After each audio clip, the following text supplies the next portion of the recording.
नमस्कार, आप देख रहे हैं सी न्यूज भारत और मैं हूं आपके साथ आकांक्षा यादव। वक्त हो चुका है न्यूज बुलेटिन का और आज इस न्यूज बुलेटिन में हम जानेंगे कि बुलंदशहर में कौन सा वीडियो हुआ वायरल, झांसी में किसानों ने क्या की मांग और चतरा में श्रम मंत्री ने किस मुद्दे को लेकर की चर्चा, ये सब जानेंगे विस्तार से। तो चलिए शुरू करते हैं खबरों का सिलसिला। खबर नगर थाना क्षेत्र के परसा मोड़ के समीप की है, जहां दो बाइक के आमने सामने की टक्कर में एक युवक गंभीर रूप से जख्मी हो गया। जख्मी युवक को स्थानीय लोगों के सहयोग से फौरन इलाज के लिए बगहा अनुमंडलीय अस्पताल में भर्ती कराया गया, जहां उपस्थित चिकित्सक डॉक्टर विनय कुमार के द्वारा इलाज किया गया है। इलाज के बाद उन्होंने बताया कि जख्मी युवक की गंभीर स्थिति है। गंभीर स्थिति को देखते हुए बेहतर इलाज हेतु मेडिकल कॉलेज बेतिया रेफर कर दिया गया है। बिहार से सीनू संवाददाता समीउल्लाह काशमी की रिपोर्ट। यूपी के जनपद बुलंदशहर में ब्लॉक सिकंदराबाद के गांव फरीदपुर प्राइमरी स्कूल में एक शिक्षिका की कार साफ करते छात्र का वीडियो सोशल मीडिया पर जमकर वायरल हो रहा है। हाथ में कपड़े का पोछा लेकर कार को चमका रहा है प्राइमरी स्कूल का ये मासूम छात्र। स्कूल में तैनात एक शिक्षिका की कार को साफ करते छात्र का वीडियो सोशल मीडिया पर जमकर वायरल हो रहा है। हालांकि इस पूरे मामले में बुलंदशहर के बेसिक शिक्षा अधिकारी अखंड प्रताप सिंह का कहना है कि जल्द ही इस मामले की जांच कराई जा रही है और दोषी शिक्षिका के खिलाफ कार्यवाही की जाएगी। अभी कुछ दिन पहले ही बुलंदशहर के एक स्कूल में 2.5 लीटर दूध में एक बाल्टी पानी और छात्राओं से रोटी बनवाने का वीडियो भी वायरल हुआ था। सर, सिकंदराबाद के फरीदपुर गांव में एक प्राइमरी स्कूल है, वीडियो वायरल हो रहा है। जो छात्र दिखाई दे रहा है वह मैडम की कार साफ कर रहा है। आज ही यह जो है प्रकरण हमारे संज्ञान में आया है और इसकी हम जो है जांच कराएंगे। जांच में जो भी दोषी पाया जाएगा उस पर कड़ी कार्रवाई की जाएगी। सर, पहले भी ऐसे मामले आते रहे नज़र में, कभी दूध में पानी मिलाना, कभी कुछ, लेकिन उसके बावजूद भी इस तरह के मामले सामने नहीं आ रहे। आपकी क्या वजह है? जहाँ जहाँ इस तरह के मामले आए हैं वहाँ जांच कमेटी बनाया गया था और जो जांच कमेटी ने जो भी रिपोर्ट दिया, रिपोर्ट के अनुसार कड़ी कार्रवाई आई। और एक खंड शिक्षा अधिकारी को यह भी निर्देश जारी किया है हमने कि इस तरह की गतिविधियाँ जहाँ भी पाए जाएं उसको संज्ञान लेते हुए उन पर कड़ी कार्रवाई के लिए संसूचित कीजिए, जिससे हम कड़ी कार्रवाई कर सकें। बुलंदशहर से सीनू संवाददाता रविंद्र कुमार शर्मा की रिपोर्ट। 2 जून की रोटी के जुगाड़ और रोजगार की तलाश में घर बार छोड़कर हिमाचल प्रदेश के किन्नर गए झारखंड के 16 मजदूरों के साथ मारपीट का मामला अब धीरे धीरे तूल पकड़ता जा रहा है। घटना की शिकायत मिलने के बाद सूबे के श्रम नियोजन एवं प्रशिक्षण मंत्री सत्यानंद भोक्ता सख्त मूड में नजर आ रहे हैं। उन्होंने मामले को गंभीरता से लेते हुए मजदूरों के साथ हुई मारपीट और दुर्व्यवहार की घटना के जांच के आदेश दे दिए हैं। श्रम मंत्री ने कहा कि मजदूरों के साथ दुर्व्यवहार और मारपीट किसी भी स्थिति में बर्दाश्त नहीं की जाएगी। राज्य सरकार मजदूरों के साथ है। उन्होंने कहा कि मामले में जांच के बाद दोषियों के विरुद्ध कार्यवाही की जाएगी। मंत्री ने बताया कि हिमाचल प्रदेश के किन्नौर अंतर्गत लंबर इलाके में प्राइवेट फैक्ट्री में काम करने वाले झारखंड के मजदूरों को कम मजदूरी का भुगतान कर ज्यादा काम कराया जा रहा था।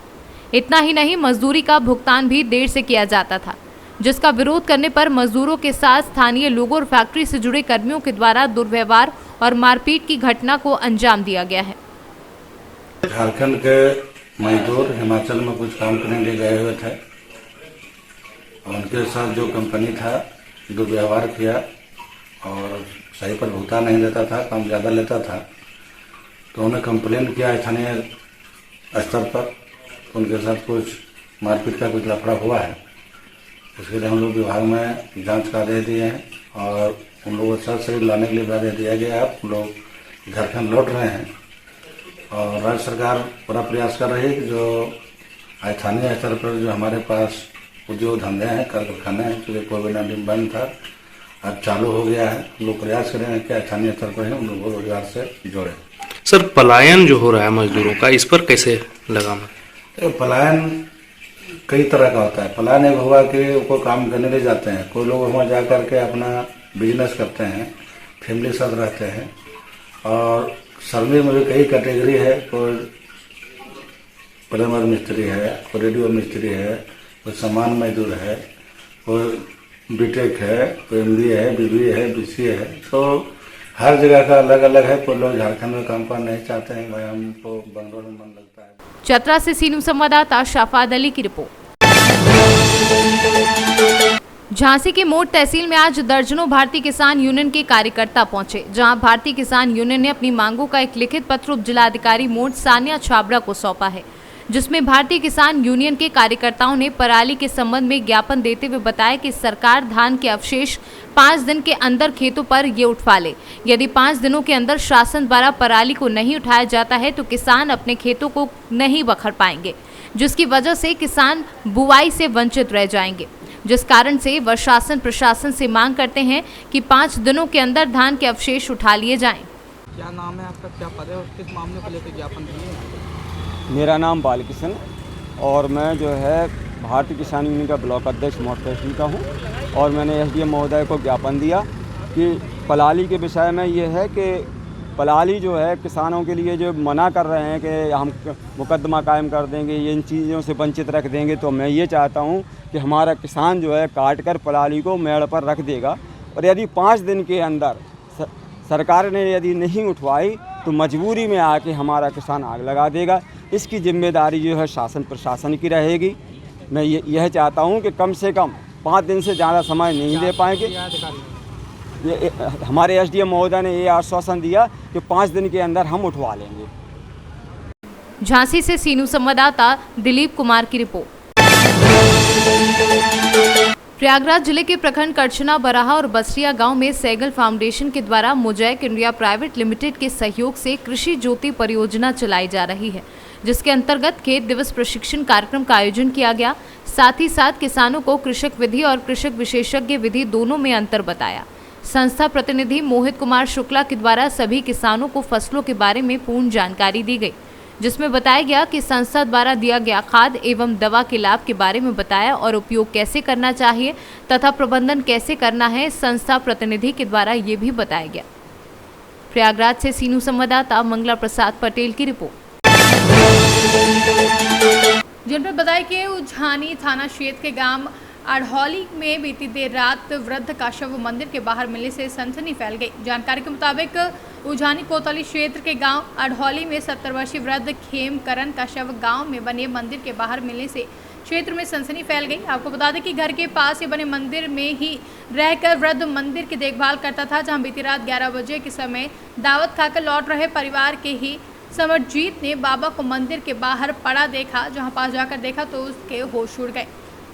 खेमकरण के मुंह से खून बाहर आ रहा था और बाबा खेमकरण मृतावस्था में पड़े हुए देखे गए, जिसके चलते सनसनी फैल गई है।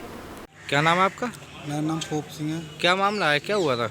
मेरे बाबा थे और ग्राम अड़ौली में उनकी जीभ और एक लंग की मूंछ काट दी है और किसी व्यक्ति ने कोई पता नहीं चल रहा है किसने काटी है, किसने वो जीभ काटी, किसने मूंछ उड़ाई है और दांत वगैरह सब कुछ। प्रधान तुम्हारी पत्नी है ना? जी पत्नी मेरी देखो रीना। तुम्हारा क्या नाम है? मेरा पोप सिंह नाम है। कब की बात है ये? रात है 10 से 10:30 से 11 बजे तक। बदायूं से सी न्यूज़ संवाददाता शाह आलम की रिपोर्ट। यूपी के हमीरपुर जिले में आज एक युवक का शव मिलने से सनसनी फैल गई। यह 10 अक्टूबर से अपने घर से गायब था, जिसकी गुमशुदगी की रिपोर्ट परिजनों ने पुलिस में दर्ज करवाई थी, जिसका आज शव जंगल में पड़ा हुआ मिला। फिलहाल जानकारी मिलते ही मौके पर पहुंची पुलिस ने शव को कब्जे में लेकर पोस्टमार्टम के लिए भेज दिया है और आगे की जांच पड़ताल शुरू कर दी है।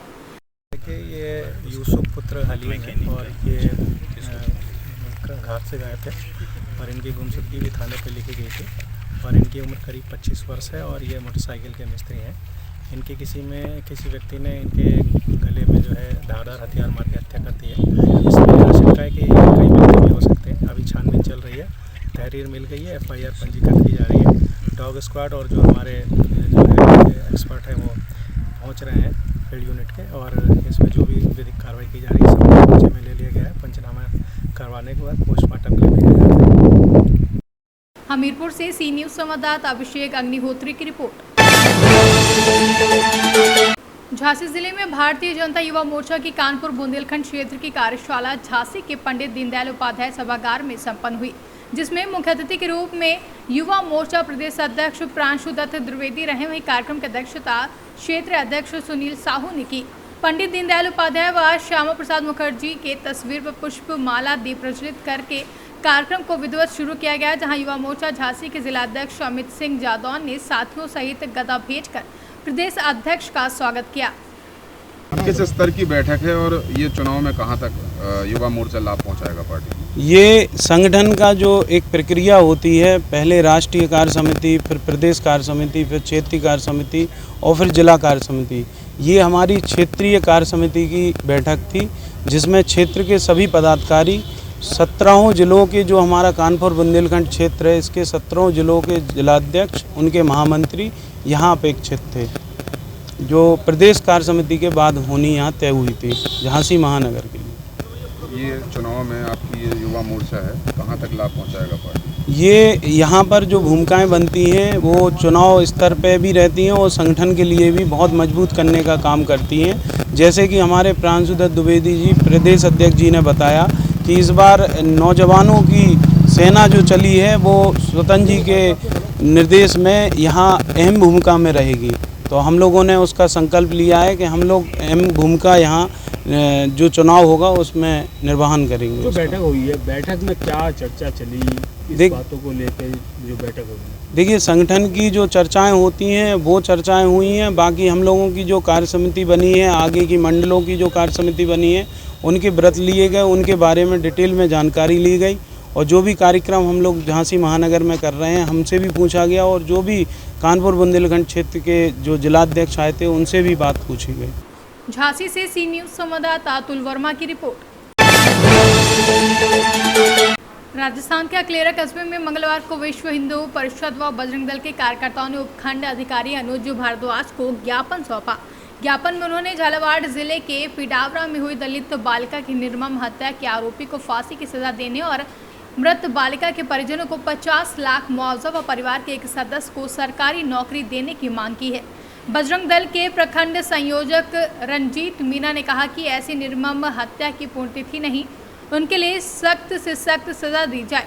इस हत्याकांड से हिंदू संगठनों में भारी रोष व्याप्त है। आप जो आज ये ज्ञापन दिया है, ये आपने किस बारे में दिया है?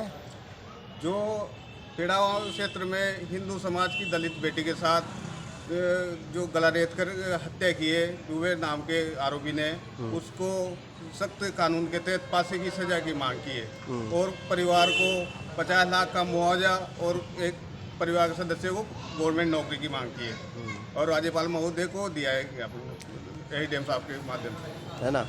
तो इसमें आपने क्या, आपकी तरफ से कोई मांगे है या कोई वो ऐसा? नहीं, पूरी संगठन की मांगे है और परिवार को 50 हिंदू समाज की मांगे हैं और हिंदू समाज में आक्रोश है, यही है। अच्छा, आपका नाम? रणजीत मीणा, बजरंग दल प्रखंड संयोजक, अकलेरा। राजस्थान से सी न्यूज़ संवाददाता भगवान सिंह राजावत की रिपोर्ट। मध्य प्रदेश रीवा ग्राम पंचायत नष्ट गवा में युवा विधायक दिव्यराज सिंह के द्वारा हर्षोल्लास के साथ मनाया गया जन्मदिन। ग्राम पंचायत नष्टी गवा में विधायक दिव्यराज सिंह उपस्थित होकर रॉयल संगठन छात्र संघ के प्रभारी अंशुमान सिंह राम का हर्षोल्लास के साथ मनाया गया जन्मदिन, जिसमें मुख्य अतिथि रहे रूप में सिरमौर विधायक दिव्यराज सिंह द्वारा केक काटकर जन्मदिन मनाया गया। रीवा से सीनू संवाददाता रोहिणी कुमार की रिपोर्ट। फिलहाल के लिए बुलेटिन में बस इतना ही। देश और दुनिया की तमाम बड़ी खबरों के लिए बने रहे सी न्यूज़ भारत के साथ। हर खबर आपके साथ, आपके हाथ।